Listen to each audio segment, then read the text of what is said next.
juga berpengaruh terhadap kesehatan. Berikutnya akan ada penyakit yang ditimbulkan dari cuaca ekstrim. Penjelasannya akan dilanjutkan oleh teman saya. Baik, terima kasih Nadia. Jadi saya akan melanjutkan materinya. Untuk yang selanjutnya itu penyakit yang ditimbulkan dari cuaca ekstrim. Nah, untuk yang pertama ini ya Bapak Ibu, yang pertama itu ada filariasis atau bisa disebut juga dengan penyakit Ibejan karena menyebabkan pembentukan ekstrim pada bagian tubuh dan biasanya itu lebih sering terkena itu pada bagian kaki seperti virus sebenarnya. Dan filariasis ini adalah infeksi menular yang disebabkan oleh penyakit filariasis. Jadi ini tuh penularannya ke manusianya itu dan itu terinfeksi oleh penyakit filariasis. Nah, nyamuknya ini yang menularkan ke manusianya. Ini Bapak Ibu. Untuk gejala yang filariasis tadi, ini ada demam berulang, pembengkakan kelenjar getah bening, lalu ada nyeri dan kemerahan pada area yang terinfeksi. Lalu yang kedua itu ada demam berdarah dengue atau DBD. Ini merupakan penyakit menular yang disebabkan oleh virus dengue. Virus ini ditularkan melalui gigitan nyamuk Aedes aegypti dan Aedes albopictus. Nah, jadi ini nyamuknya ini juga sama seperti tadi terinfeksi oleh virus dengue yang menyebarkan virus ini ke manusia. Lalu penularan ini terjadi ketika nyamuk terinfeksi menggigit manusia masukkan virus ke dalam aliran darah. Itu di gambarnya itu ada ciri-cirinya yaitu ruam-ruam merah di bagian-bagian kulit. Untuk gejalanya ini ada demam tinggi dada sekitar suhunya itu 39 sampai 40 derajat Celcius selama 2 sampai 3 hari. Lalu ada sakit kepala parah yang di belakang mata, otot dan gigi, lalu ada mual dan muntah, kulit pucat setelah demam hari yang keempat. Lalu yang selanjutnya ini leptospirosis. Sebelumnya Bapak dan Ibu udah pernah dengar penyakit leptospirosis belum ya? Nah, leptospirosis ini tuh infeksi yang disebabkan oleh bakteri Leptospira interrogens. Nah, ini bakteri ini sering ditemukan pada hewan seperti tikus, anjing, sapi, dan babi. Nah, penularannya ini itu terjadi melalui kontak langsung dengan urin atau darah hewan yang terinfeksi atau kontak dengan air atau tanah yang terkontaminasi oleh bakteri. Jadi kalau misalkan ada banjir itu kan biasanya kayak dilewatin tikus-tikus gitu ya Bu ya. Terus tikusnya tuh kan kayak kencing gitu ya Bu ya. Nah itu kalau misalkan ibu atau bapak ada kayak saya tenungan gitu terus nggak tahu kena airnya, airnya itu tuh bisa jadi itu terkontaminasi sama bakteri leptospira gitu. Jadi kemungkinan bisa terkena penyakit leptospirosis seperti itu. Jadi misalkan habis kena air yang kotor gitu harus langsung dicuci gitu Bu. Nah untuk gejala dari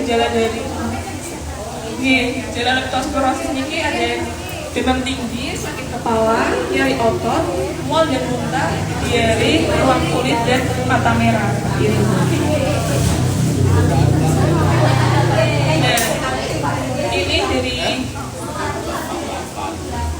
dari setelah pencarian dari kami di Google itu untuk cuaca ekstrim yang terjadi di Sukoharjo itu terjadi banyak angin kencang ya Bu ya. Ini ada beberapa berita kalau di Sukoharjo itu sering terjadi angin kencang. Next.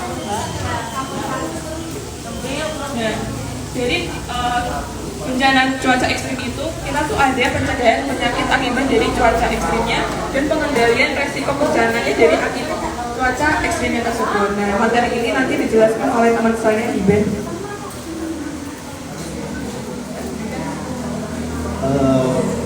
Bunda, kan kita udah tahu nih pengenalan tentang penyakit akibat cuaca ekstrim dan resiko bencana akibat cuaca ekstrim. Sekarang kita jelasin tentang pencegahan penyakit akibat cuaca ekstrim dan pengendalian resiko bencana akibat cuaca ekstrim. Untuk pencegahan penyakit akibat cuaca ekstrim itu yang pertama adalah penerapan personal hygiene. Untuk personal hygiene ini yaitu suatu tindakan yang dilakukan untuk memelihara kebersihan dan kesehatan seseorang untuk kesehatan kesejahteraan psikis dan fisik. Jadi personal hygiene itu istilahnya seperti menjaga kebersihan personal pribadi. Untuk contoh-contoh penerapan personal hygiene itu yang pertama adalah mandi secara teratur dengan sabun dan air bersih dengan cara yang baik dan benar. Jadi untuk menjaga agar tetap sehat, kita harus mandi dengan teratur dengan minimal 2 kali sehari lah, pagi dan sore, agar tidak terkena terkontaminasi dengan bakteri dan kuman saat beraktivitas di luar rumah. Terus yang kedua adalah menyikat gigi secara teratur. Untuk menyikat gigi ini dilakukan minimal 3 kali sehari, yaitu pagi, sore, dan sebelum tidur. Selanjutnya adalah berpakaian yang bersih. Untuk berpakaian bersih ini kita menghindari penyakit-penyakit yang timbul dari luar sana. Jadi kita harus aktif untuk membersihkan pakaian kita, mencuci pakaian. Selanjutnya adalah membiasakan diri selalu membersihkan lubang hidung, telinga, memotong rambut secara rutin agar selalu pendek. Karena di hidung, telinga, dan di kuku itu jadi tempat sarangnya bakteri. Jadi kalau semisal kita tidak merawat kuku, telinga, dan hidung, kita bisa terkontaminasi dengan bakteri dan kuman jenisnya. Ini adalah membuang kotoran di tempat yang baik dan sesuai dengan persyaratan kesehatan. Jadi untuk membuang jamban, air kecil itu kita membuangnya itu harus di tempat yang aman lah dari lingkungan sekitar, seperti aliran air sungai ataupun kolam, danau, dan sebagainya. Selanjutnya adalah menjaga kebersihan tangan dan cuci tangan. Jadi setelah melakukan aktivitas kan keluar dari rumah, kita melakukan aktivitas, menyentuh benda-benda yang mungkin bisa jadi terkontaminasi dengan bakteri maupun kuman, kita harus mencuci tangan dengan sabun agar terhindar dari penyakit-penyakit tangan. Selanjutnya yaitu menggunakan masker apabila kondisi lingkungan berdebu, terus tempat-tempat yang berisiko menular penyakit. Jadi menggunakan masker itu tidak hanya untuk agar mencegah dari terkontaminasinya penyakit, menggunakan masker bisa mencegah penyebaran penyakit. Jadi apabila kita sakit, terus kita keluar sana, kita harus menggunakan masker agar yang di luar sana tidak terkena penyakit juga. Terus selanjutnya adalah masuk rumah, hendaknya membersihkan diri terlebih dahulu, seperti cuci tangan dan cuci kaki. Karena ya itu tadi yang pertama saya bilang kan, kita terkontaminasi dengan penyakit gitu, jadi kita harus bersihkan dulu. Selanjutnya adalah perbaikan sanitasi lingkungan. Perbaikan sanitasi lingkungan yaitu upaya untuk menjaga kebersihan dan kesehatan lingkungan dengan mengendalikan faktor-faktor lingkungan yang merugikan kesehatan masyarakat. Jadi bedanya personal hygiene dengan sanitasi lingkungan itu, kalau itu personal kita, kebersihan personal. Kalau sanitasi lingkungan itu kebersihan lingkungan sekitar agar tetap sehat. Untuk contoh sanitasi lingkungan, yang pertama adalah membuang sampah pada tempatnya dan mengolahnya dengan baik. Jadi agar kita bersih, agar lingkungan kita bersih itu kita harus menjaga tempat tersebut tidak menumpuk sampah-sampah yang ada di lingkungan kita. Terus selanjutnya yang kedua adalah menjaga ketersediaan. Jadi untuk menjaga lingkungan kita agar tetap sehat, menjaga air bersih seperti sungai gitu, kita harus jaga agar tidak terkontaminasi dengan bakteri dan kuman. Selanjutnya adalah mengolah air buangan dan limbah rumah tangga dan industri dengan baik. Untuk mengolah air buangan ini kita ada ketetapan rumah tangga untuk mengolah limbah seperti deterjen ataupun air besar gitu. Terus selanjutnya adalah hubungan selokan dan kanal yang memadai untuk mengalirkan air hujan.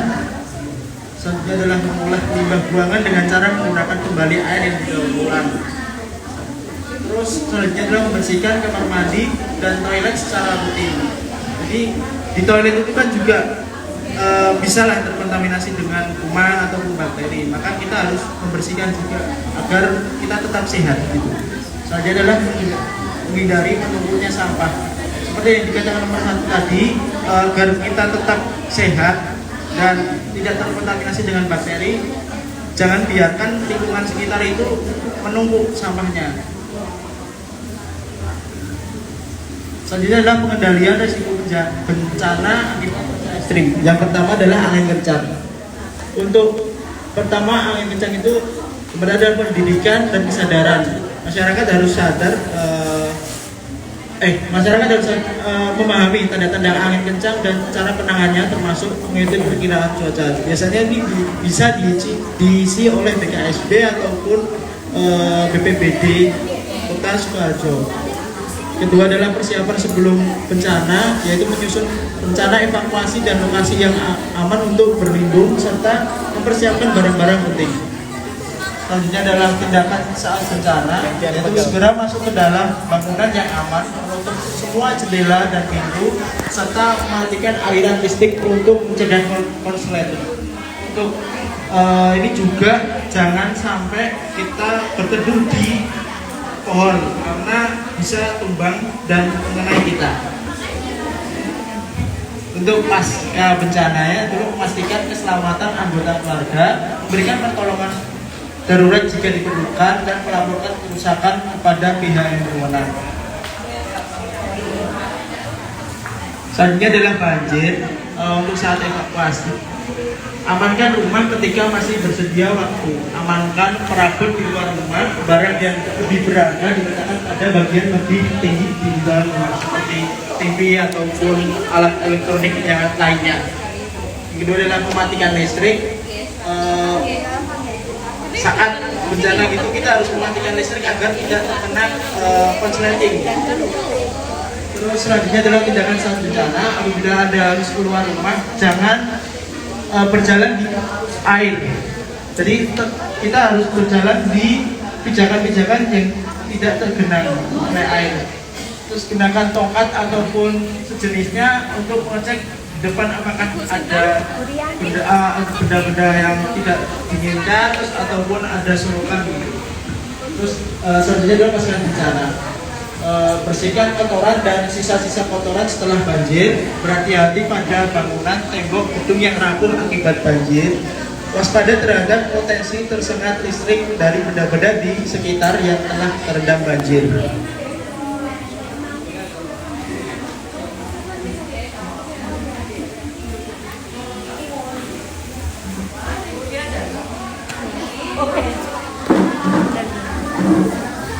Baik Bapak, cukup sekian materi dari kami.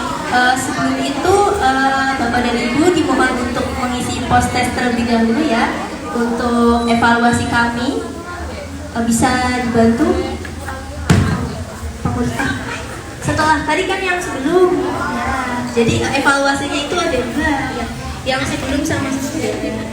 Yang sesudah kan untuk mengukur apakah Bapak dan Ibu iya betul. Iya. Oke.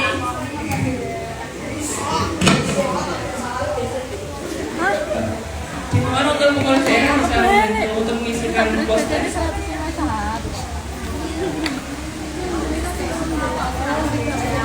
Maaf Kak, ini sudah makan tadi.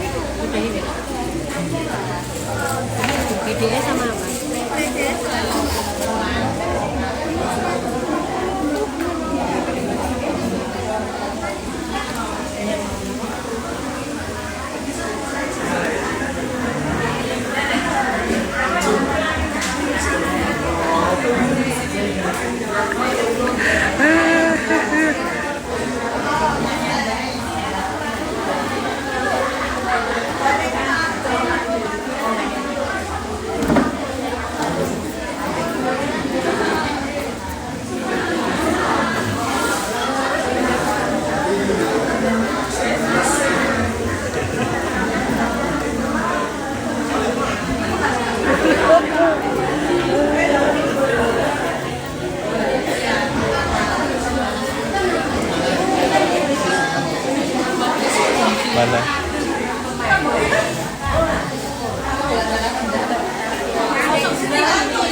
Paham.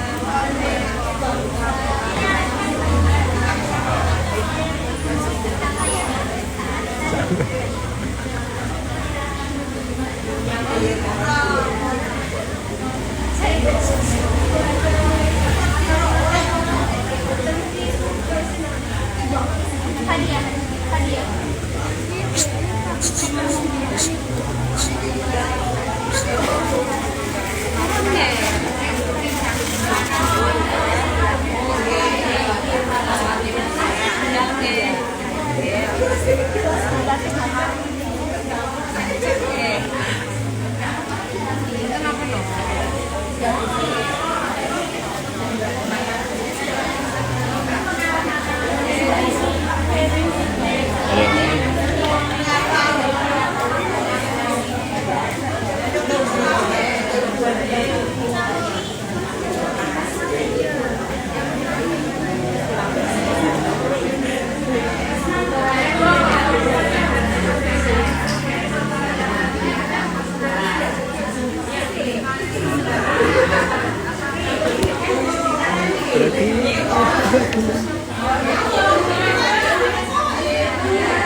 Kata-kata hari ini.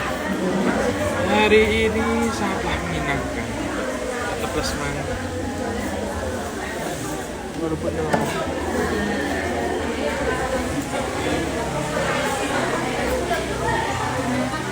Jalan sama apa?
Fikal.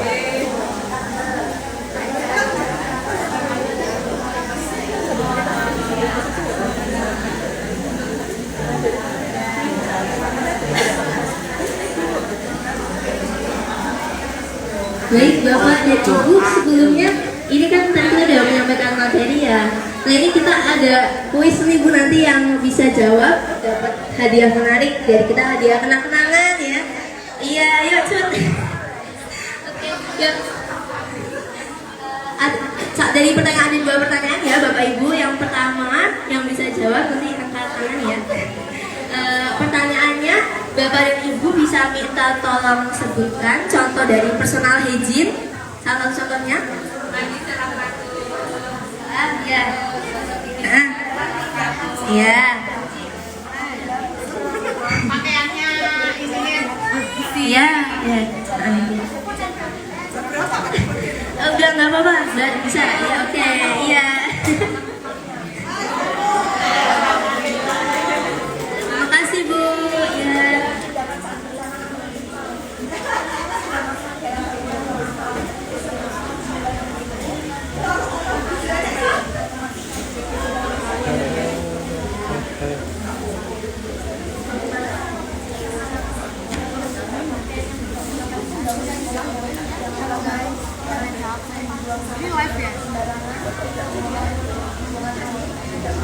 Satu kasih nonton.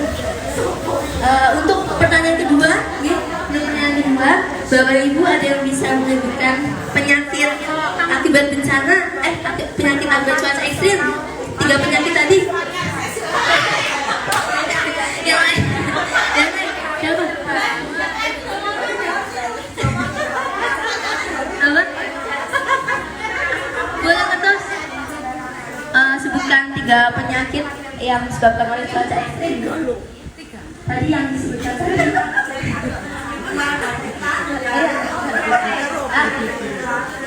Filariasis. Ya, terus satu lagi. Tidak ada tidak. Iya tadi. Iya. Tiga-tiganya tadi apa?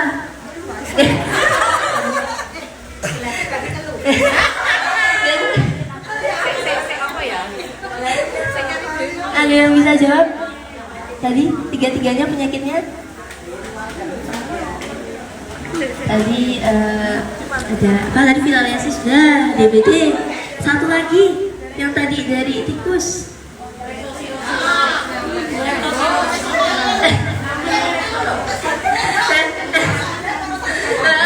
Depan katanya F, tadi F. Leptospirosis, guys, satunya siapa tadi? DBD, satunya hurufnya awalnya F. Iya.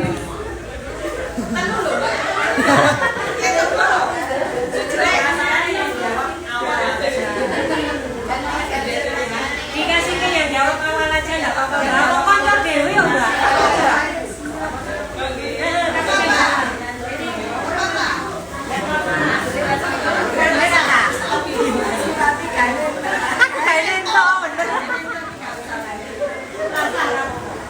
Baik Bapak dan Ibu, terima kasih banyak ya untuk kehadirannya juga perhatiannya ya. Mohon maaf apabila dari kami mungkin ada kesalahan kata ataupun mungkin lamanya waktu yang berjalan ya, mohon dimaafkan. Terima kasih. Wassalamualaikum warahmatullahi wabarakatuh.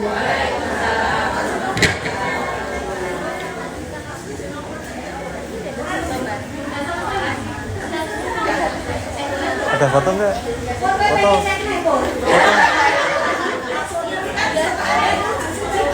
Bu, maaf, sebelumnya kita minta dokumentasi sebentar.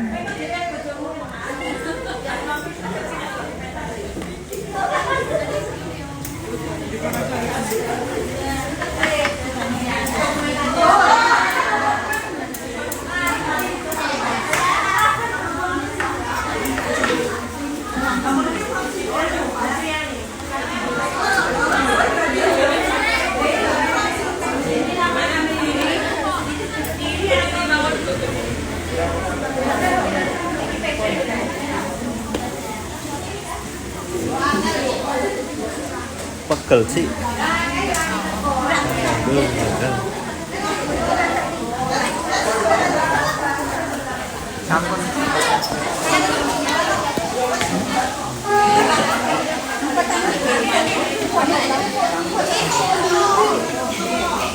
Pegel sih.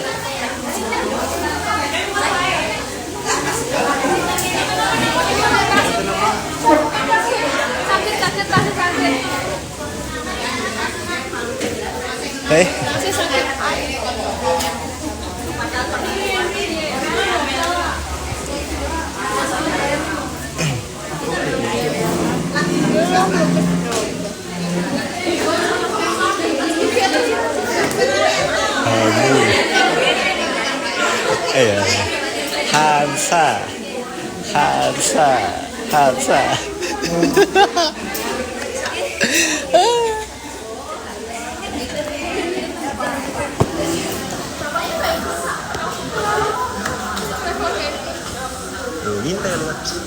Satu, dua, tiga. Lagi 1, 2, 3. 1, 2, 3. 1, 2, 3.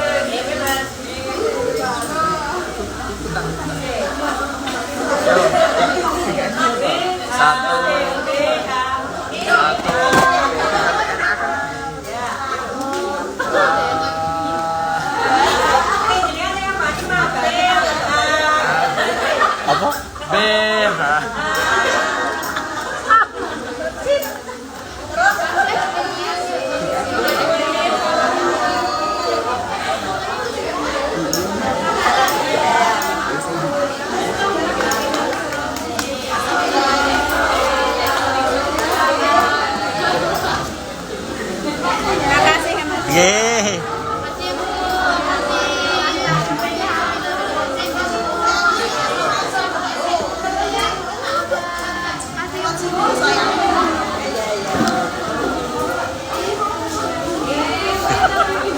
Lancar ya Mas ya. Amin.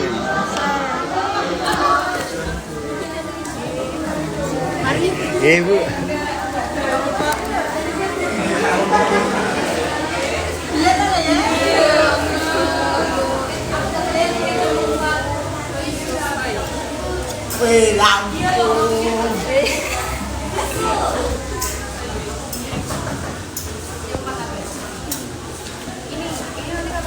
Pulang ayo pulang.